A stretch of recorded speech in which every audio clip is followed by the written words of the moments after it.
역사적인 남북 정상회담이 끝나고 또 긴급 여론조사들이 몇 건 행해졌죠. 자, 그 결과들을 가지고 우리 국민들의 평가를 종합 분석해 보겠습니다. 여론조사 전문기관 리서치앤리서치의 배종찬 본부장 나오셨습니다. 어서 오십시오. 안녕하십니까. 긴급 여론조사가 몇 건 있었죠? 네, 정상회담 직후에 실시가 됐는데요. 이 남북 정상회담에 대한 평가를 내놓는 결과로 나타났는데, 이 정상회담, 이 우리 국민들 파격적이고 또 감동적인 장면, 바로 그 여운이 가시지 않은 것이 이 28일, 29일 실시된 조사에서도 고스란히 나타났습니다. 28, 29일이면 네. 정상회담 바로 직후네요. 직후입니다. 예. 네. 이 남북 정상회담에 대한 이 결과, 판문점 선언에 대한 평가가 될 텐데요. 예. 이 한길 리서치가 자체 조사로 이 28일, 29일 실시하고 30일 발표한 조사입니다. 전국 710명 유무선 RDD 전화조사 표본오차 95% 신뢰 수준 플러스 마이너스 3.7%포인트 성연령 지역 가중치가 적용되었고요. 응답률 15%.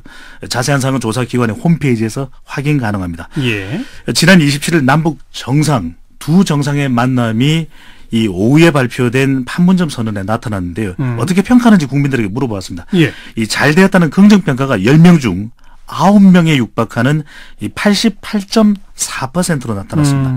이 잘못되었다는 부정적인 평가는 7.7%에 그쳤는데요. 네, 네. 이 보수적 성향이 강한 60세 이상에서도 판문점 선언에 대한 긍정평가는 이 무려 80%가 넘었습니다. 네, 이 네. 대구 경북 지역도 문재인 대통령, 김정은 위원장의 공동 선언문 내용인 판문점 선언에 대한 긍정평가는 이 80%에 육박한 것으로 나타나서 지역 연령 가리지 않고 그러네요. 12시간의 두 정상의 만남을 본 우리 국민들 여전히 그 감동이 가시지 않는, 이것이 사실일까, 실화냐, 네. 이런 이야기가 나올 정도로 이 후한 평가를 내놓고 있습니다. 한길 리서치 자체 조사고요. 네. 또 KBS, MBC도 긴급 조사를 하지 않았었나요? 네, 그렇습니다. 결과는 크게 다르지 않았습니다. 이 유사한 결과로 대체적으로 80%가 넘을 정도의, 과연 이런 광경을 우리가 보는 것이 현실일까?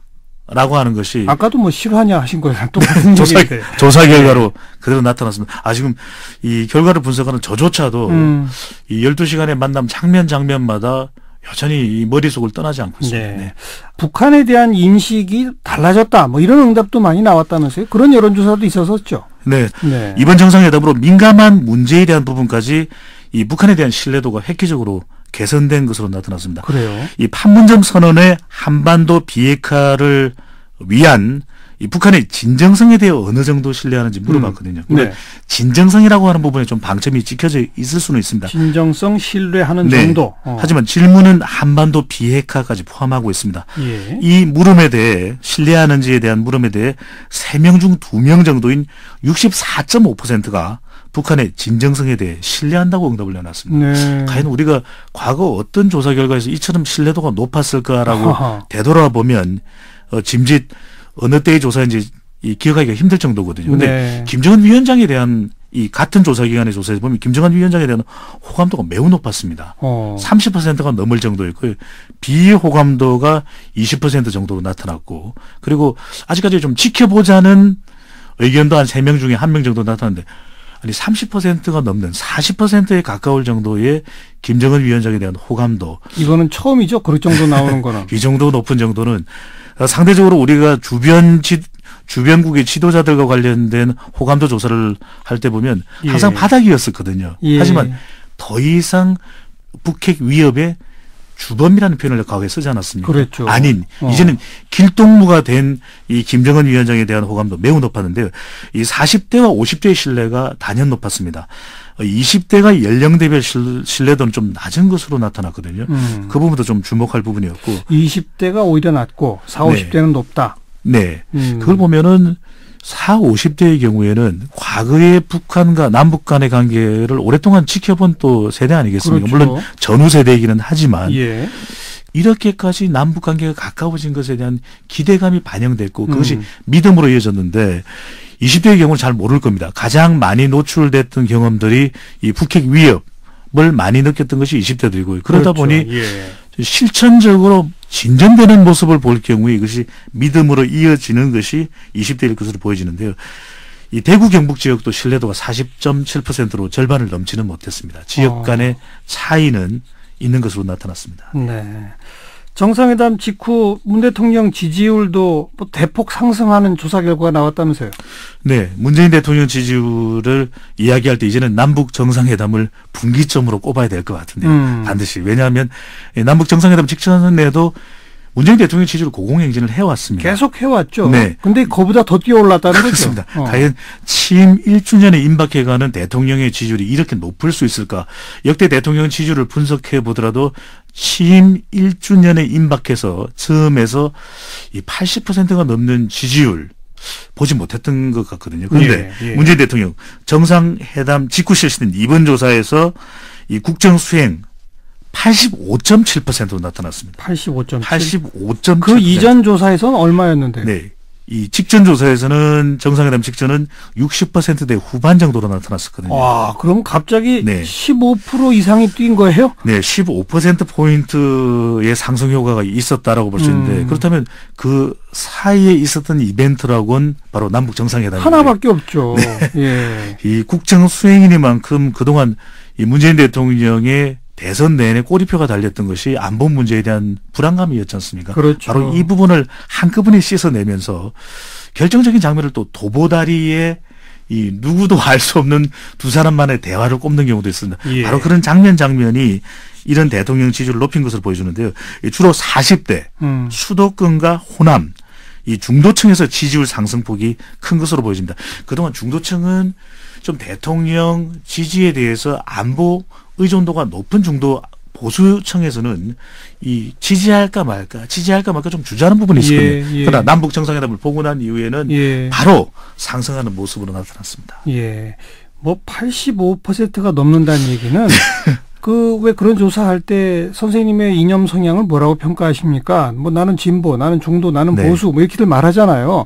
보수라고 응답하신 분들 중에서도 상당 엄청난 비중이 문재인 대통령은 잘하고 있다. 남북 정상회담 잘 됐다. 이렇게 평가한다는 거 아닙니까? 네. 이런 정도의 지지율은 룰라 다 시우바. 룰라 대통령 기억하시죠? 브라질의 룰라 대통령. 네. 룰라 대통령.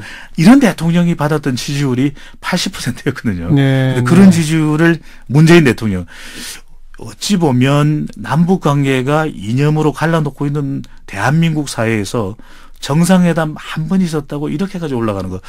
이 우리 국민들 그동안 이 색깔론에 시달려왔던 부분들을 좀 알 수 있는 대목이기도 합니다. 또 한편에서는 작년까지만 해도 워낙 이 핵실험 미사일 발사 또 트럼프와의 말폭탄 뭐 이런 등등으로 긴장하다가 불과 몇 달 사이에 극적 반전을 이루니까 어떤 의미에서는 효과가 더 크게 오는 것 같아요. 그렇습니다. 빅데이터 상으로도 분석을 해봤는데 많은 이 댓글이 달리는 내용들을 보면은 이런 내용들이 상당히 많았습니다. 왜? 북한이 이런 길을 걸어갈 수도 있는데 지난해까지 핵을 가지고 이 국제사회를 위협해 왔는지 분명히 이런 길이 있거든요. 이제는 이 길을 되돌린다면 아마 파멸뿐이지 않느냐라는 댓글도 다수 나타난 것으로 분석됐습니다. 네. 어찌 보면 또 북한은 그런 핵 완성 선언이 대화를 위한 준비라고도 볼 수 있으니까. 그런데 그 기간 동안 우리가 받은 고통은 사실 너무 컸었죠. 그러다 보니까 이 몇 달 사이에 극적 반전에 국민들이 이제 환호하는 것 같고요. 정당 지지도에도 유의미한 변화가 있나요? 네, 지방선거 이제 얼마 남지 않았거든요. 그런데 남북 정상회담이 어떤 영향을 끼칠지 각 정당마다 아마 촉각을 곤두세우고 있었을 텐데요. 이번 조사 결과를 보면 한국 사회 여론연구소가 내놓은 조사인데 마찬가지로 정상회담 직후입니다. 28일, 29일 실시하고 30일 발표한 조사인데요. 전국 1018명 유무선 RDD 전화조사 표본오차 95% 신뢰 수준 플러스 마이너스 3.1%포인트 성인 연령 지역이 가중치가 적용됐고요. 응답률 12%. 자세한 사항은 중앙선거론조사 심의위원회 홈페이지에서 확인 가능합니다. 어떤 변화가 있었을까요?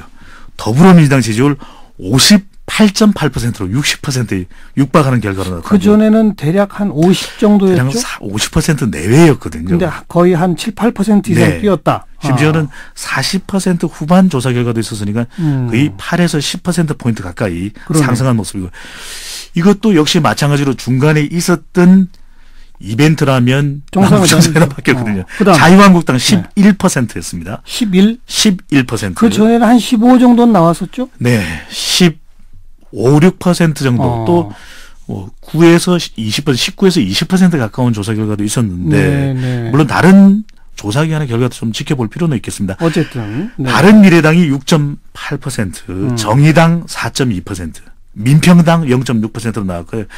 이 여당인 더불어민주당, 물론 말씀드렸던 대로 다른 조사 결과 참고할 필요는 있겠습니다. 예. 정상회담 수혜를 가장 많이 받은 것으로 보여집니다. 여당은 한 8% 이상 오른 것 같고 자유한국당은 한 5% 이상 떨어진 것 같고 네, 이 조사 결과 나머지 정당은 그냥 대충 비슷하고 큰 변화가 없었습니다. 네. 네. 이게 지금 5월 초인데 선거가 6월 13일 아니겠습니까? 네. 이 추세가 쭉 이어진다고 봐야 될까요? 어떻게 보세요? 가능성이 있어 보입니다. 이 같은 조사기관에서 이번 지방선거의 최대 이슈가 무엇인지 물어봤거든요. 네네. 정상회담 직전만 하더라도 지방선거의 최대 이슈로 주로 경제를 꼽는 경우가 많았습니다. 예. 최저임금 같은 경제 문제의 현안이었는데 이번 조사 결과를 보면 지방선거 최대 이슈 남북 및 북미 정상회담 41.9%로 가장 높았습니다. 그래요? 네, 북미 회담까지도 우리 국민들의 관심을 이어가겠다는 것인데요. 그 다음 지방선거에 영향을 줄 이슈로는 박근혜, 최순실 국정농단 재판, 드루킹 댓글 사건, 이명박 전 대통령 구속, 개헌 국민투표 무산 등의 순으로 나타났는데요. 이 정치권에서는 뜨거운 공방이 되고 있는 드루킹 댓글 사건, 지방선거 최대 이슈가 되겠느냐는 질문에 이 관심도는 9.9%로 나타났습니다. 네. 이 지방선거에 대한 성격도 함께 물어봤는데요. 정권 심판보다는 안정적 국정 운영. 그러니까 이 정상회담이 있으니까 또 가을에 평양을 가는 일정이 잡혀져 있으니까 오히려 국민들이 안정적 국정 운영에 더 힘을 실어주는 결과를 나타내 이것 또한 그 원인은 남북 정상회담으로 보여집니다. 네. 그 이전에는 1등조차 하지 못하던 남북 문제, 북미 문제가 지방선거 최대 쟁점으로 국민들이 인식하고 있다. 네. 이것도 획기적 변화인 더 거죠. 재미있는 조사 결과 말씀드릴까요? 예. 청와대에서 문재인 대통령이 트럼프 대통령과 전화 통화를 나눴다고 하지 않습니까? 통화를 나눴다고 하는데요. 이 북미 정상회담이 어디에서 열려야 할지를 한국갤럽이라고 하는 조사기관에서 실시를 한 바가 있습니다. 네, 이건 뭐 정치 이슈는 아니니까.